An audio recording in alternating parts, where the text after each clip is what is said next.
In today's video, the Pixies turn falling leaves into sparkling pieces of art, and the interior of the little house is reimagined to embrace autumn.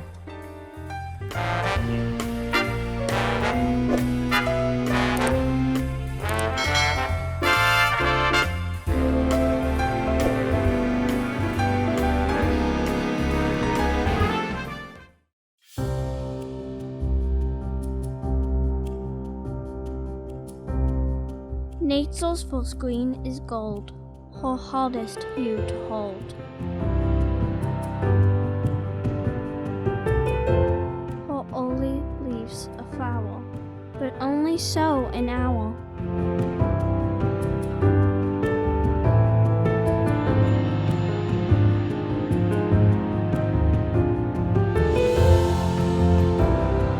Then leaf subsides to leaf. So Eden sank to grief, so dawn goes down to day. Nothing gold can stay. Robert Frost.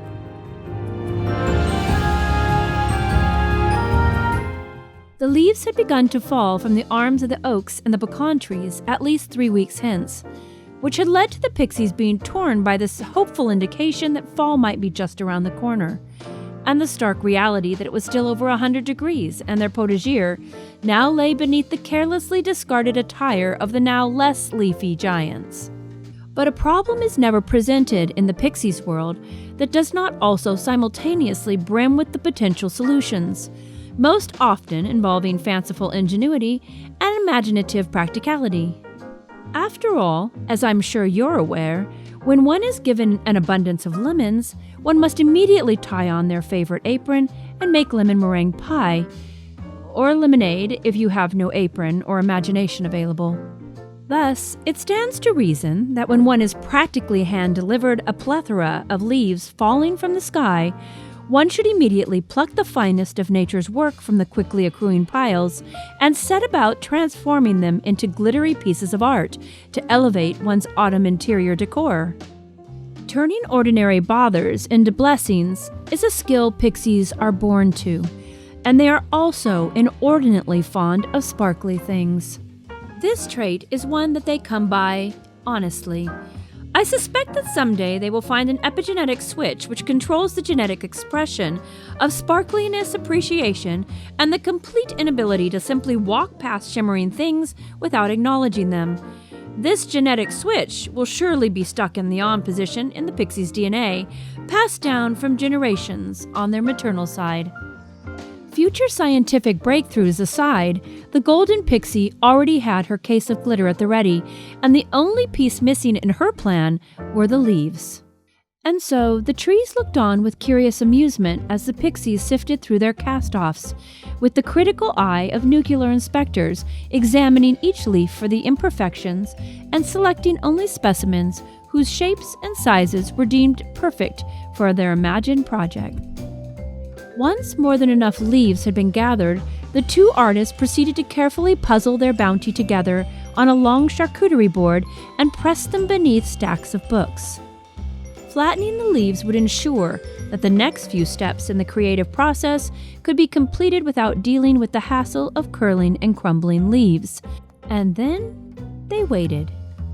However, waiting in this case did not mean idleness, as we had all looked around us and, inspired by our recently finished porch project, decided that it was high time for a change of season to come to the interior of the little house as well.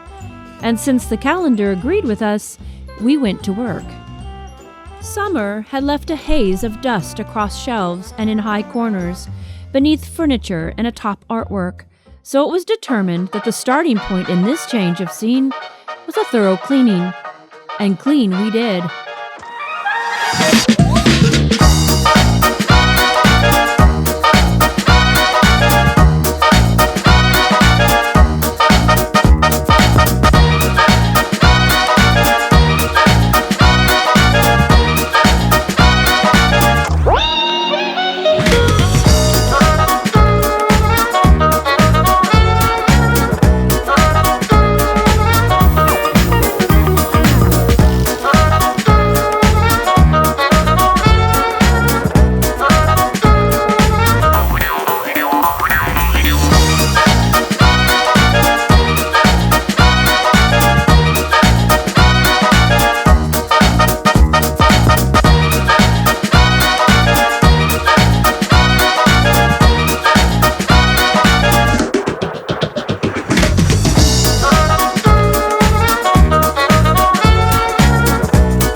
With the prep work finished, totes of autumn decor accrued over the years were brought in from storage and pilfered through to find the perfect touches to bring a cozy autumn ambiance to life all around us. Since this autumn felt in need of a bit of extra coziness, throw pillows, which were sorely in need of new life, were brought out, and fabrics that had been collected over the past couple decades were sorted through. After deciding that we did not, in fact, have the proper amount of fall-appropriate options, a trip to a local upholstery fabric store rewarded us with several remnants, which cost us a mere fraction of their suggested per-yard retail price and brought the fancy level up to a height approved of by the Pixies. The Golden Pixie declared us brilliant shoppers for finding our very fancy and perfect fabric for a discount, and flashed an approving smile at the bemused woman ringing us up as she informed her she would most certainly be back because they had such good deals. A sentence I suspect had never been uttered in this store before the Golden Pixie arrived to shop their remnant section, and having bestowed this ringing endorsement, she tucked her coin purse back into her bag and headed to the vehicle with our purchases in hand. Once at home, the Pixie's eldest sister revealed herself to have hidden sewing talents no one had even suspected existed, not even her, and she simply took my design specifications and turned them into a reality. Unfortunately for her, what started as a request for a couple simple pillows turned into, well, a small mountain of varying textures and sizes, once I realized that she had this gifting. Meanwhile, the Pixies declared the leaves they had collected to have reached the flat enough stage, and were sure they were ready to be dusted with sparkles and framed, their impatience born of having discovered just the place for their artwork to be hung. And so they determinedly went to work laying out brown paper across the dining room table so we could all pretend that the copious amounts of fine glitter used in the creative process would obey the implied edict to stay only within the confines of the brown paper border. A feat which I assure you has never in the history of the world ever been accomplished. And here, I think it can be said that there are very few things that can be stated with such absoluteness, as in most cases, logical reason would suggest that since I can't know everything, everywhere, I can hardly make this firm an assertion. But let's get real for a moment. Glitter may be the single exception to this argument. If you have no experience with glitter, those of us who have been through the wars can assure you no one and no thing walks away unscathed. The Pixies, who are completely unaware that anyone anywhere would be unhappy with a layer of sparkle seemingly permanently adhered to their person and everything they own, began happily brushing Mod Podge across their leaf surfaces and sprinkling with frivolous abandon shimmering autumn colors across each one until their artistic vision was fully realized. In some instances, artistic vision was a loosely applicable term. For others of the newly fancified leaves, it was entirely appropriate. In either case, there was plenty of giggling in the creative process, and almost immediately a light haze of glitter hung in the air and settled slowly over the surrounding area, adding a winking sparkle to otherwise ordinary corners. And now that the leaves had been given their sparkly new clothes, they were set aside to dry before being made into framed artwork. Previously, the dark-haired pixie had noticed that the built-in alcoves in our entryway were still empty from our cleaning frenzy, and she mused that shimmering fall leaves in gilded frames would fill the empty space with perfect embodiment of her favorite season. Luckily for the Pixies, one of us may or may not have a problem passing up vintage frames in thrift stores or estate sales, particularly if it's old, fancy, or gilded. As it stands, if we were ever to return to a value-backed currency and frames were to be used as commodities, let's just say we would be very rich indeed. The warrior pixie went to work pulling out artwork and frames from storage, and the dark-haired pixie sorted through to find the right fit and finish for the leafy artistry. And since we had all the artwork out already, it appeared to be the perfect time to decide what we should be displaying for the season and what should be put away until next year. And so while the leafy masterpieces were being arranged on linen-covered backings and encased in gilded frames, the warrior pixie and I continued to sort through our extensive collection of art. This might have been an easier task if one of us had the ability to say no to orphaned artwork. Obviously, one of us cannot. The problem with deep cleaning and redecorating for the next season is that it is never as simple as it sounds. At least in the little house where the Pixies are learning patience, this is the case. When one cleans up enough, it becomes instantly obvious where repairs are needed, which leads to the realization that the colors and combinations we loved previously have become lackluster and uninteresting. And this is usually the point where the Pixie's father walks into a space that he had seen no problem with before, and which is now covered with drop cloths and varying levels of chaos, and to his credit, simply keeps walking, as if the room hadn't been ransacked and left in total disarray in the past hour since he last walked through. He simply weaves his way through the stacks of things, around baskets filled with paints and furniture he thought looked perfectly fine previously, which are now half-dressed in their new looks, and keeps on going. It's one of the many qualities about him that I adore. He simply accepts that his life is filled with odd occurrences that he doesn't see coming, and which appear entirely unnecessary from where he stands, but which also seem to be of particular importance to the rest of us. This desire to punctuate each season with its own array of colors and designs that at a glance emphasizes the best it has to offer is, I suppose, a way to see the passing of time through an optimist's lens, and even to celebrate it rather than dread it. It grounds us in the moment while embracing us with its endless potential and its golden past simultaneously. In the little house where the Pixies are learning to paint not just with color splashed across canvases, but with treasures found and old things cherished and revitalized, new things created, and camaraderie and laughter shared, the ordinary becomes enchanted in the process. Life may seem to move too quickly at times, and it is far too easy to be drawn into the craziness around us and to believe that the shine of life has grown dull. But this is exactly why it's important to learn to see the beauty and the potential in the drabbest corners of our lives. Who says life must be filled with utility at the expense of beauty, and that modernity must be purchased with the sacrifice of elegance and charm? Part of the rewilding process for the Pixies is learning how to hold more than one thought at a time. Being refined doesn't mean being stuffy and boring. Being charming doesn't mean being insincere. And being utilitarian certainly does not require you to subscribe to ugliness. One can just as easily create beauty out of worn old books and wood, create inviting atmospheres that serve important purposes, and turn hard work into a game or party as not.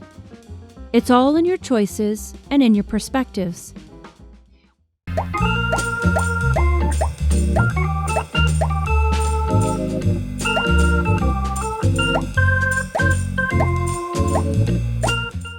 With the finishing touches to our autumn decorating and spontaneous redesigning wrapped up, a lovely warmth fills our home, and a well-deserved sense of satisfaction fills us. Shimmering leaves peek from beneath pumpkins, as well as gracing the walls. Pumpkins of every size and color are nestled into leaves among old books and paired with vintage glassware and collectibles.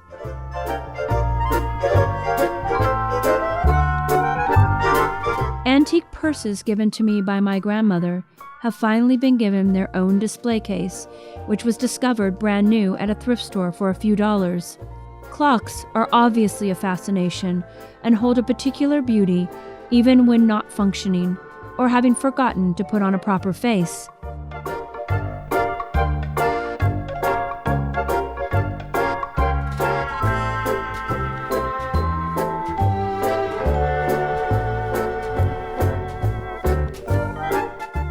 A small family of vintage bears, which were my father's childhood toys, have been given new bows for the season and display their well-loved status. They are still right at the center of the action in the little house. As a side note, I couldn't help myself while styling this shelf. Sometimes you just have to have a little fun, even if no one else notices.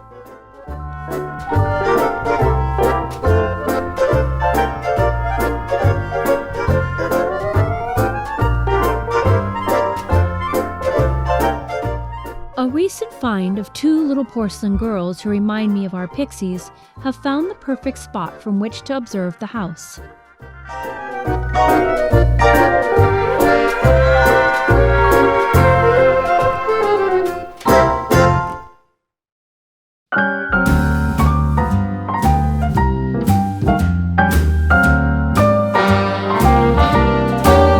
A little different than all the rest. I'm quite old-fashioned, wear a hat, sometimes play chess. And when I'm out, I'm looking for that vintage fling. But all complexions that I adore, so hard to find, these seem impossible to score. So I dream on to someday find that vintage love.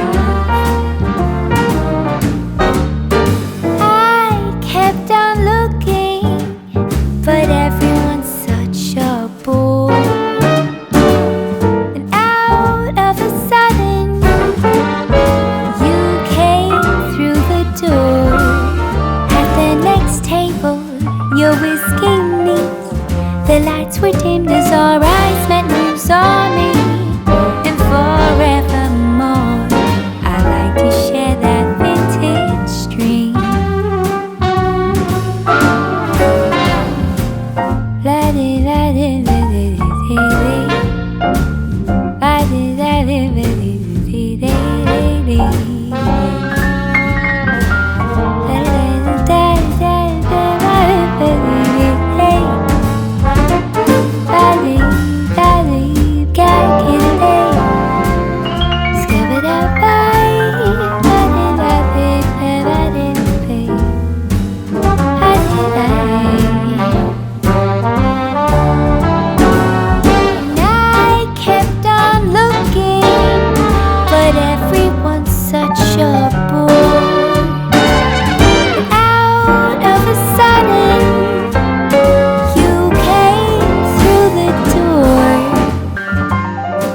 Decor style may not be everyone's cup of tea, and that is just as it should be. Each of us has a different aesthetic that speaks to our souls, and isn't that what brings color to the world we live in? How dreadfully boring it would be if we were all cookie cutters of one another.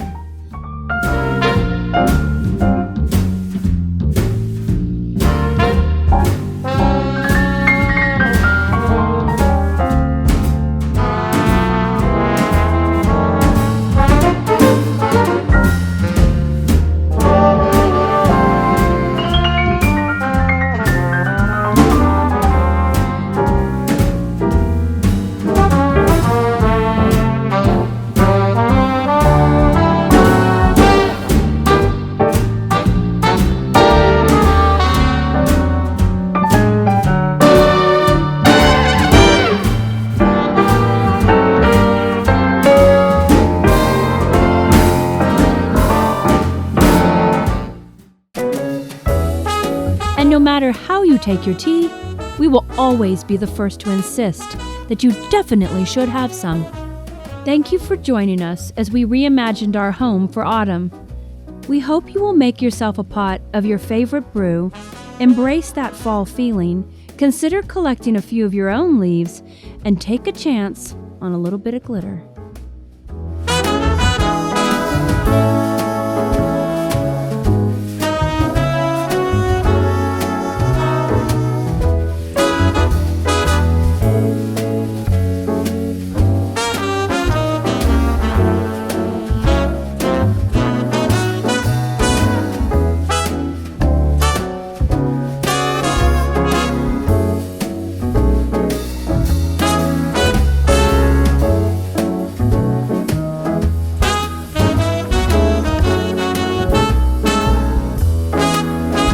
And if you'd like to be notified when we release new videos, be sure to hit the bell icon. See you next time.